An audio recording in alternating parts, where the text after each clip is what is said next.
Part 3.3 Allah and His Glory.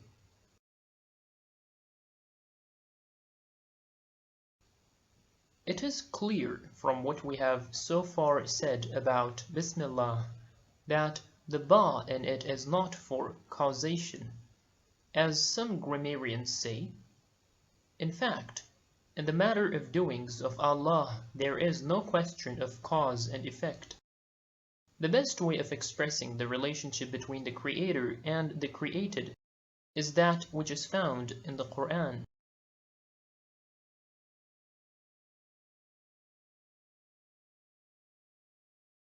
At some places, the relationship has been described as glorification. Your Lord revealed His glory, and at some others as manifestation. It has been said about Allah that He is the first and the last, the explicit and the implicit. The relationship is different from that of cause and effect, which implies a sort of tendency that is not appropriate to Allah, and therefore it is not a proper expression of a relationship between Allah and the existing things. For this purpose, we have either to expand the meaning of causation to include glorification and manifestation, or to say that the ba in Bismillah is not for causation, and that with the name of Allah means with His manifestation or with His glorification.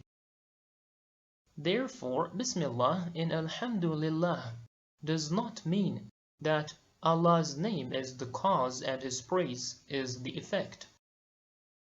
Anyway, as far as I remember, the words sababiyat or illiyat, cause, effect, causation, are not mentioned anywhere in the Quran and the Sunnah traditions. These words are merely philosophical terms used by philosophers. In this sense, the Quran and the Sunnah have used the words khalq, creation, zuhur, manifestation, tajalli, glorification, etc. There is another aspect of Bismillah. We have a report about the dot under the ba. I wonder whether this report is mentioned in any authentic book. Apparently it is not. Anyway, Imam Ali is reported to have said, I am the dot under the ba of Bismillah. If this report is mentioned anywhere, it may be interpreted in the following way. The ba signifies absolute manifestation.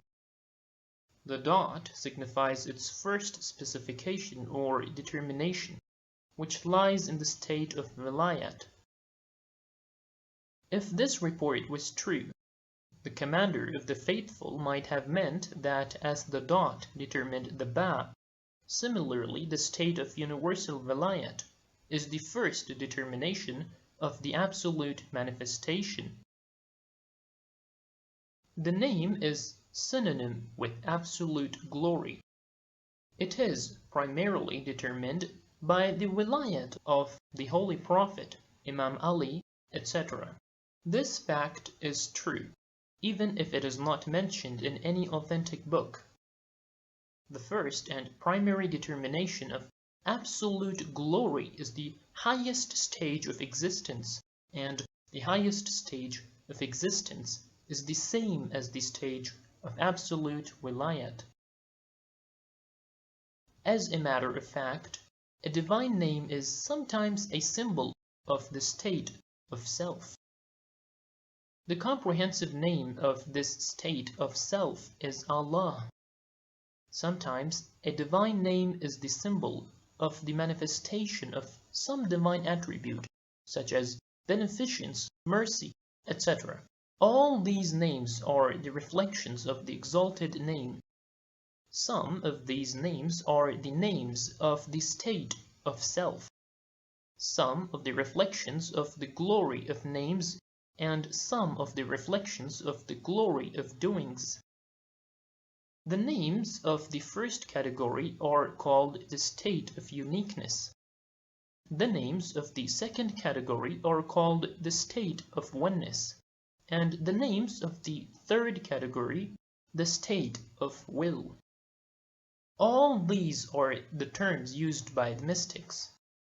The last three verses of the Surah Al-Hashr, chapter 59, verse 22, 24, perhaps hint at this division of the divine names. 1. He is Allah, there is no other deity but He, the knower of the invisible and the visible. He is the beneficent, the merciful. 2. He is Allah, there is no other deity but He, the sovereign Lord, the Holy One, peace, the keeper of faith, the guardian, the majestic, the compeller and the superb. Glorified be Allah from all that they ascribe as partners to Him. 3. He is Allah, the Creator, the Shaper out of naught, the Fashioner. His are the most beautiful names. All that is in the heavens and the earth glorifies Him, and He is the Mighty, the Wise. Possibly these three verses hint at the three states of divine names as mentioned above. The first mentions the name appropriate to the state of self. The second verse contains the name appropriate to the reflections of the glory of names. The third verse has the name suitable to the reflection of the glory of doings. Thus, there are three stages of divine glorification. The stage revealing self-glory for self. The stage of revealing glory at the stage of divine names, and the stage of revealing glory at the stage of manifestation. He is the first, and the last is perhaps the negation of the existence of any other being.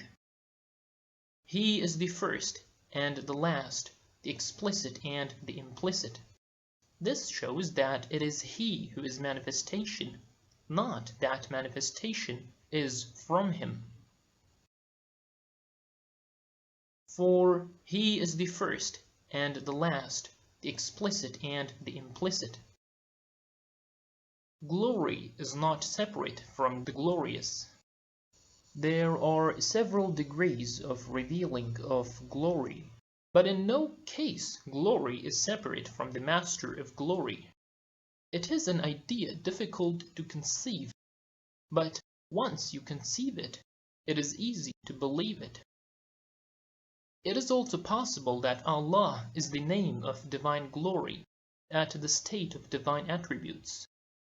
In this case, Ism in Bismillah will denote the revealing of overall manifestation of glory. Even in this case, it will not be difficult to apply the two possibilities mentioned by us earlier. For Allah's attributes are not separate from His self or essence.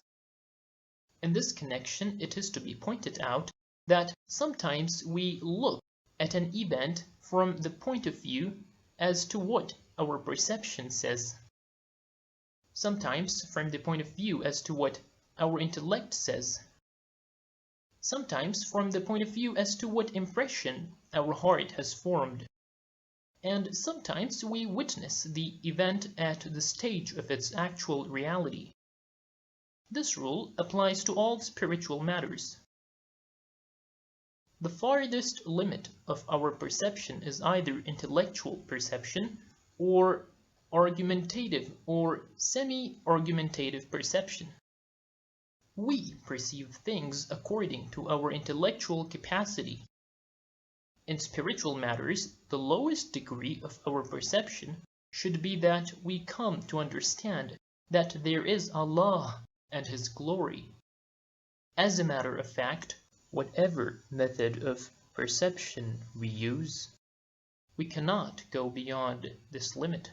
The utmost limit of our perception is either rational perception or argumentative and semi-argumentative perception. We perceive things according to our intellect only. As far as the questions relating to the knowledge of Allah are concerned, the main stage of knowing Him is just to understand that there is Allah and His glory. In fact, whatever method of perceiving Him we employ, our perception cannot go beyond this limit. His being and His glory are the real truth. That is the main question. As for the nature of His glory, at the various stages of His essence, His attributes and His actions, the verses we have quoted above indicate only that. He is the first and the last, and He is the explicit and the implicit. The real truth is only that there is no existence besides Allah. In fact, it is meaningless to imagine that besides Allah there can be any existence. Sometimes we calculate according to our understanding what our perception is, what our intellect says, whether our rational perception has so firmly been established in our heart that it may be named faith, and whether we have started our spiritual journey in the right direction, so that it may be called irfan or gnosis. Anyhow, it is all a matter of our perception, rather than that of actualities. The real truth is nothing but He. If we look into the question deeply, we come to the conclusion that there is nothing but Allah, and that His glory is not but He Himself. To illustrate this truth, we cannot conceive of any example which may exactly fit in with it. The simile of shadow and the thing casting shadow is defective. The relation between Allah and His glory can best be illustrated by the example of sea and its waves. Perhaps this is the closest similitude. As we know, the waves of the sea are not separate from the sea itself. But still, the sea is not the waves, although the waves are the sea. When the sea vibrates, the waves rise in it. At that time the sea and its waves appear to us to be separate from each other, but the waves are a temporary phenomenon. They are again merged in the sea. In fact, the waves do not exist independently. This world is also like a wave. Anyhow, even this similitude is not perfect, for no similitude can properly illustrate the relation between Allah and His creation. We talk only as we perceive. There are two aspects of this question. On the one hand, there are some general conceptions like the names of Allah, the names of His attributes, and His actions, and some stages and stations. These are the conceptions we can perceive. The second stage is that of adducing arguments to prove that Allah and His glory are not separate from each other. To prove this, it is said that Allah is pure and absolute existence that can in no way be qualified or limited. For an existence qualified or incomplete in any way cannot be absolute. The absolute existence must be perfect, unlimited, and free from all restrictions and deficiencies. The attributes of absolute existence must also be absolute and unspecified. Neither Allah's mercifulness is specified or limited, nor His compassionateness, nor His divinity.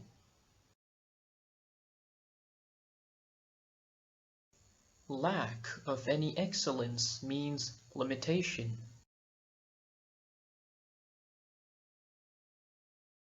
As Allah is absolute light and unqualified existence, He must automatically combine in Himself all excellences, for the lack of any excellence would mean specification and restriction. If there were a slightest deficiency or defect at this stage of His essence, the term absolute would not be applicable to Him. He would be imperfect, and as such would not be self-existing, because absolute excellence and absolute perfection are essential for being self-existent. When we think about Allah according to our imperfect mental capacity, we find that Allah is the name of that absolute being who has all beautiful names and attributes, and who combines in Himself all excellences, and that everything else is nothing but a reflection of His glory. He is absolute and unqualified perfection. If there were slightest deficiency in Him, He would become a possibly existing being instead of being an essentially existing being. As He is, He combines in Himself all the excellences and meritorious qualities. He is pure and unspecified existence. Every existence is His. He is everything, but in an unspecified manner and by the way of absolute perfection. As His names are not separate from His being, the names of His attributes are also the names of His essence. All the characteristics pertaining to Allah pertain to Rahman, merciful also. Rahman, being absolute perfection and absolute mercy, has all the excellences of existence. The Quran says, "Call Allah" or "Call Rahman." Surah Al-Isra, chapter 17, verse 110. In another verse it says, "Call Him by any name, for all the beautiful names are His." Surah Al-A'raf, chapter 7, verse 180. Allah, Rahman, Rahim, and all other names of Him are good and beautiful. Each of them combines all His attributes. He being absolute, there is no disparity between Him and His names, or between one of His names and another. Allah's beautiful names are not like the names we give to different things for different considerations. His glory and His manifestation are not two different aspects of Him. His manifestation is exactly His glory, and His glory exactly His manifestation.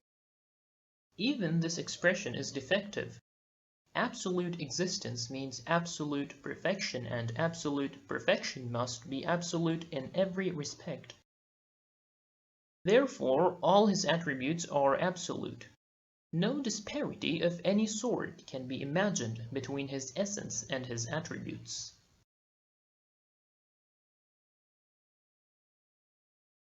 Observation is a step further than all arguments and proofs. It is often said, "There is no proof of such and such thing," or "reason says so." A Gnostic is reported to have said, "Wherever I went, this blind man also arrived there with his stick." By the blind man, this Gnostic meant Abu Ali Sina, Avicenna.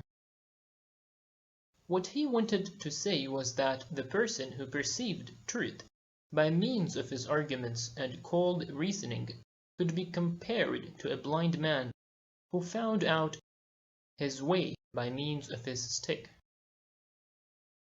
This Gnostic meant to say, wherever I reached by means of my vision and gnosis, this blind man, Avicenna, also reached there, rattling his stick, that is, by means of his logical arguments.